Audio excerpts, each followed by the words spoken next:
ঘটনাটি ঘটেছিল দোহার থানার চারজয়পাড়া নামক গ্রামের এসপি বাড়ির সামনের সেই রাস্তায়, যেখানে একটি কালভার্ট আছে আর তার ঠিক পাশেই আছে বড় একটা ঝোপ। যে জায়গার আরও একটি ঘটনা আমি এর আগেও সবার সাথে শেয়ার করেছি।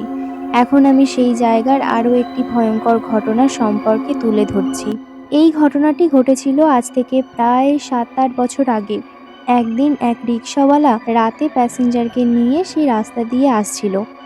রাত তখন প্রায় আনুমানিক 11টা কি 11:30 মতন হবে।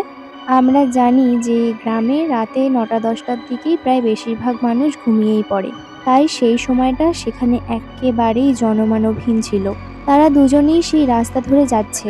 এমন সময় তারা কিছুটা দূর থেকে হঠাৎ সাদা কিছু একটা লক্ষ্য করে।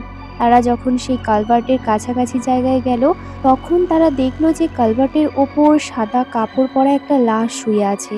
এরপর তারা দুজনেই রিকশা থেকে নেমে লাশটার কাছে যায়। তারা দুজনেই অবাক হয়ে গেল যে এত রাতে এখানে একটা লাশ কে রেখে গেল। লোকটি রিকশাওয়ালাকে বলল, হয়তো কেউ লাশটিকে এখানে ফেলে রেখে গেছে, চল আমরা লাশটিকে নিয়ে দাফনের ব্যবস্থা করি। কিন্তু রিকশাওয়ালা এতে আপত্তি জানালো। সে লোকটিকে বলল, আমাকে আমার ভাড়া দিয়ে দেন, আমি এসব লাশ নিয়ে যেতে পারবো না। লোকটি তাকে বলল, ঠিক আছে, তোমাকে ভাড়া 100 টাকা দিয়ে দেব। এ কথা শুনে রিকশাওয়ালা লাশটি নিতে রাজি হয়। তবে রিকশাওয়ালা লোকটিকে শর্ত দেয় যে লাশটি আপনাকেই তুলতে হবে। লোকটি বলল, ঠিক আছে, তাই হবে। তারপর লোকটি লাশের কাছে গিয়ে মুখের কাপড় তুলতেই দেখতে পায় লাশটির চোখ খোলা অবস্থায় তাকিয়ে আছে। অর্থাৎ কেউ চোখ খোলা অবস্থায় মারা গেলে যেমনটা দেখা যায় ঠিক তেমন। এতে সে একটু ভয় পেয়ে যায়। এরপর সে লাশটির গায়ের কাপড়ের আরও কিছু অংশ সরাতেই দেখতে পায় লাশটির শরীরের পশমগুলো বেশ বড় বড়, যা কোনো সাধারণ মানুষের থেকে একেবারেই আলাদা। অর্থাৎ পশমগুলো ছিল বড় ভেড়ার শরীরের পশমের মতন। এটি দেখে লোকটি চিৎকার দিয়ে অজ্ঞান হয়ে যায়।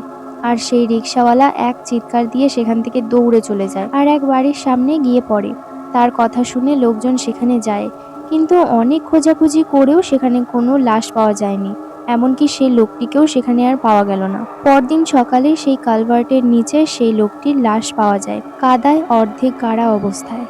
গল্পটি কেমন লাগলো সেটা অবশ্যই আমাকে ছোট্ট করে কমেন্টে লিখে জানিয়ে দেবেন। আর ভিডিওটা ভালো লাগলে অবশ্যই একটা লাইক তো করে দেবেনই। আর আজ রাত্রিবেলায় 8:30টার সময় আসছে আমার নতুন বড় গল্প। So please wait and watch.